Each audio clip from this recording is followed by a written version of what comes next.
نبی صلی اللہ علیہ وسلم اس وقت دار ارقم میں تھے۔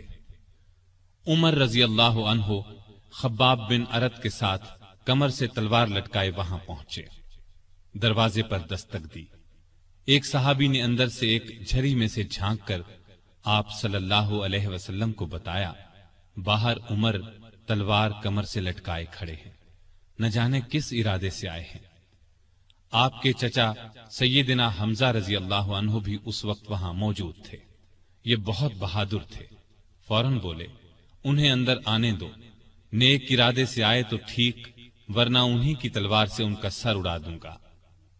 رسول اللہ صلی اللہ علیہ وسلم نے بھی فرمایا، انہیں آنے دو۔ چنانچہ دروازہ کھول دیا گیا۔ عمر اندر داخل ہوئے۔ آپ صلی اللہ علیہ وسلم اٹھ کر ان کی طرف بڑھے، ان کی چادر کو مٹھی میں دبا کر زور سے کھینچتے ہوئے فرمایا، خطاب کے بیٹے، تم کس ارادے سے آئے ہو؟ سیدنا عمر رضی اللہ عنہ نے عرض کیا، اے اللہ کے رسول، میں اللہ اور اس کے رسول پر ایمان لانے کے لیے حاضر ہوا ہوں۔ اس پر آپ صلی اللہ علیہ وسلم نے زور سے اللہ اکبر فرمایا۔ باقی مسلمانوں نے بھی اللہ اکبر کا نعرہ لگایا۔ اب عمر رضی اللہ عنہ نے کلمہ پڑھا، پھر بولے، اے اللہ کے رسول، کیا ہم حق پر نہیں ہیں؟ آپ نے فرمایا، اس ذات کی قسم جس کے قبضے میں میری جان ہے، تم لوگ حق پر ہو۔ یہ سن کر سیدنا عمر فاروق نے عرض کیا، جب ہم حق پر ہیں اور کافر غلط راستے پر، تو پھر اپنا دین کیوں چھپائیں؟ آپ نے فرمایا، اے عمر، ابھی ہماری تعداد تھوڑی ہے اور تم دیکھ رہے ہو کہ ہم کن حالات سے گزر رہے ہیں۔ سیدنا عمر نے یہ سن کر فرمایا، اس ذات کی قسم جس نے آپ کو نبی بنا کر بھیجا ہے، میں اسلام لانے سے پہلے جن لوگوں میں اٹھتا بیٹھتا تھا، اب مسلمان ہو کر ان کے سامنے جاؤں گا۔ اس پر تمام مسلمان دار ارقم سے 2 صفیں بنا کر نکلے اور کعبے کی طرف روانہ ہوئے۔ ایک صف میں عمر تھے، دوسری میں حمزہ۔ سب نے مسجد حرام میں نماز ادا کی۔ قریش نے یہ دیکھا تو طیش میں آ گئے۔ اس وقت تو کچھ نہ کہا، جب عمر تنہا نظر آئے تو ان پر حملہ کر دیا۔ انہوں نے بھی ڈٹ کر مقابلہ کیا۔ آخر کافر انہیں چھوڑ کر چلے گئے۔ یہ واقعہ نبوت کے 6 سال پیش آیا۔ ایمان لانے کے بعد 6 سال تک مکے میں رہے، پھر دوسرے مسلمانوں کے ساتھ مدینہ کی طرف ہجرت کی۔ ایسے میں کفار کو مخاطب ہو کر فرمایا، میں آج مکے سے جا رہا ہوں، کسی میں ہمت ہے تو مجھے روک کر دکھائے۔ کوئی آگے نہ آیا۔ اس طرح آپ قباء پہنچے۔ پھر نبی کریم صلی اللہ علیہ وسلم اور ابو بکر ہجرت کر کے وہاں تشریف لائے۔ مسجد قباء کی تعمیر کے بعد سب نے مدینے کا رخ کیا۔ ہجرت کے وقت سیدنا عمر فاروق کی عمر 40 سال کے قریب تھی۔ اس کے بعد وہ 23 برس اس دنیا میں رہے۔ یہ سارا زمانہ مدینے میں گزارا، مسجد نبوی کی تعمیر میں حصہ لیا۔ آپ صلی اللہ علیہ وسلم نے مہاجرین اور انصار میں بھائی چارہ کرایا تو اتبان بن مالک کو ان کا بھائی بنایا۔ انہوں نے اپنا نصف مکان انہیں دے دیا۔ عبداللہ بن زید نے خواب میں اذان کے الفاظ سنے۔ انہوں نے یہ الفاظ نبی کریم صلی اللہ علیہ وسلم کو سنائے تو آپ صلی اللہ علیہ وسلم نے سیدنا بلال کو حکم دیا، اذان کہیں۔ جو ہی انہوں نے اذان شروع کی، سیدنا عمر فاروق اپنی چادر گھسیٹتے ہوئے آئے اور بولے، اے اللہ کے رسول صلی اللہ علیہ وسلم، اس ذات کی قسم جس نے آپ کو نبی بنا کر بھیجا ہے، میں نے بھی بالکل یہی الفاظ خواب میں سنے ہیں۔ یہ سن کر آپ بہت خوش ہوئے۔ آج تک اذان انہی الفاظ میں دی جا رہی ہے اور قیامت تک دی جاتی رہے گی۔ ہجرت کے دوسرے سال بدر کی لڑائی پیش آئی۔ سیدنا عمر فاروق بھی اس غزوے میں شریک ہوئے۔ اس غزوے میں انہوں نے ایک نامی بہادر عاص بن ہشام کو قتل کیا۔ یہ رشتے میں ان کا ماموں تھا۔ اگلے سال احد کی لڑائی ہوئی۔ سیدنا عمر اس لڑائی میں بھی شریک ہوئے۔ بدر کی لڑائی میں عمر فاروق کی بیٹی سیدہ حفصہ بیوہ ہو گئی تھی۔ نبی کریم صلی اللہ علیہ وسلم کی خواہش پر سیدنا عمر نے ان کا نکاح آپ سے کر دیا۔ اس طرح وہ رسول کریم صلی اللہ علیہ وسلم کے سسر بنے۔ ان کی بیٹی کو مومنوں کی ماں کا درجہ حاصل ہوا۔ ہجرت کے 5ویں سال شوال میں خندق کی لڑائی پیش آئی۔ سیدنا عمر نے بھی خندق کھو دی۔ خندق کے ایک حصے کی حفاظت سیدنا عمر کے سپرد کی گئی۔ بعد میں اس جگہ ان کے نام سے مسجد تعمیر کی گئی جو آج بھی موجود ہے۔ ہجرت کے چھٹے سال نبی کریم صلی اللہ علیہ وسلم نے کعبے کی زیارت کا ارادہ فرمایا۔ آپ 1400 صحابہ کے ساتھ روانہ ہوئے، ان میں سیدنا عمر بھی تھے۔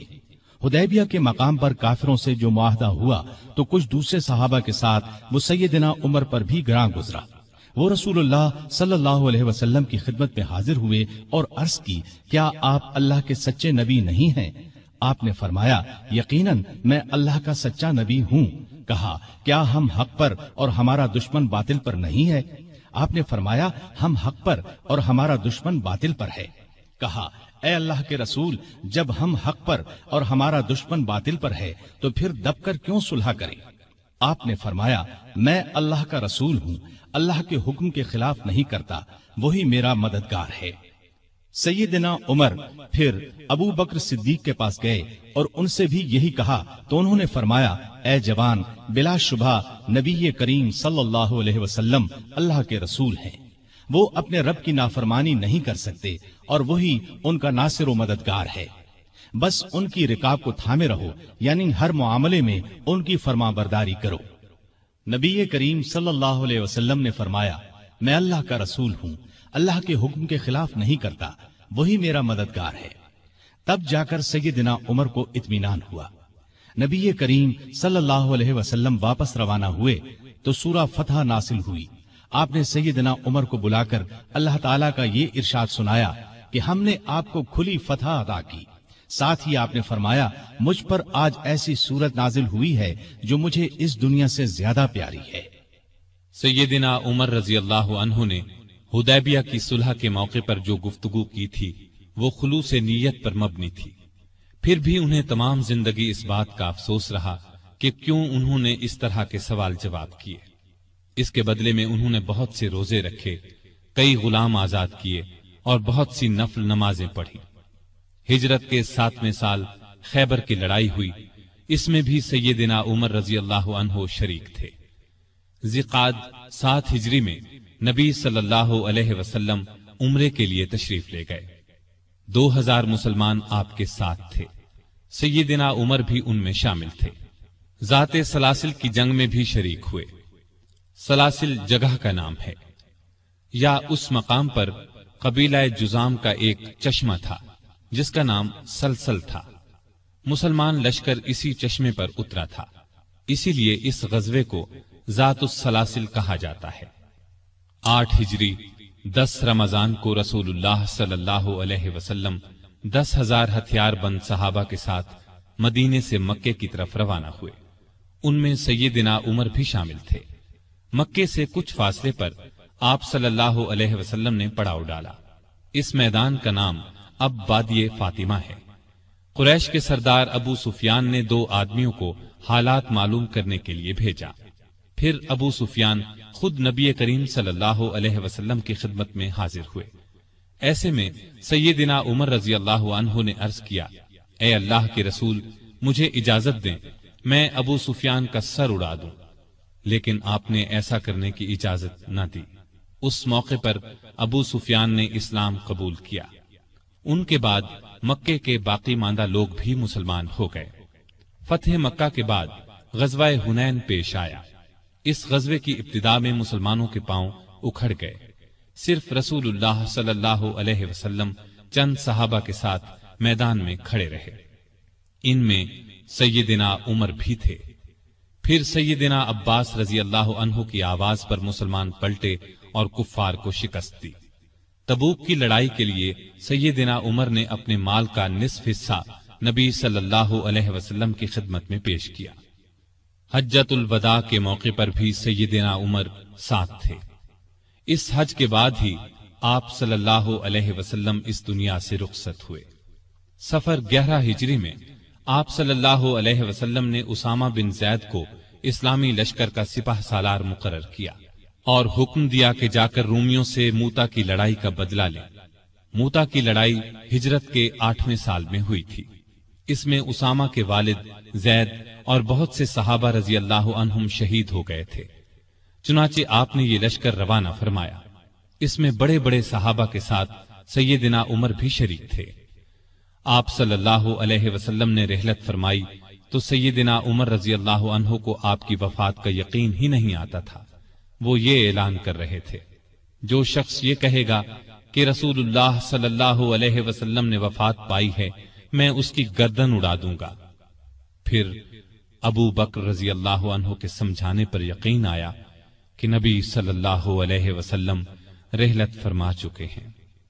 آپ صلی اللہ علیہ وسلم کی وفات کے بعد خلافت کے مسئلے پر مسلمانوں میں اختلاف پیدا ہوا تو اس موقع پر سیدنا عمر نے ابو بکر رضی اللہ عنہ کا نام خلافت کے لیے سب کے سامنے رکھا۔ سبھی نے اس سے اتفاق کیا۔ ابو بکر کے بارے میں سیدنا عمر کے یہ الفاظ ہیں: ابو بکر رسول اللہ صلی اللہ علیہ وسلم کے صحابی ہیں، غار کے ساتھی ہیں، یہ تمام مسلمانوں سے زیادہ تمہارے معاملات کے والی ہونے کے حقدار ہیں۔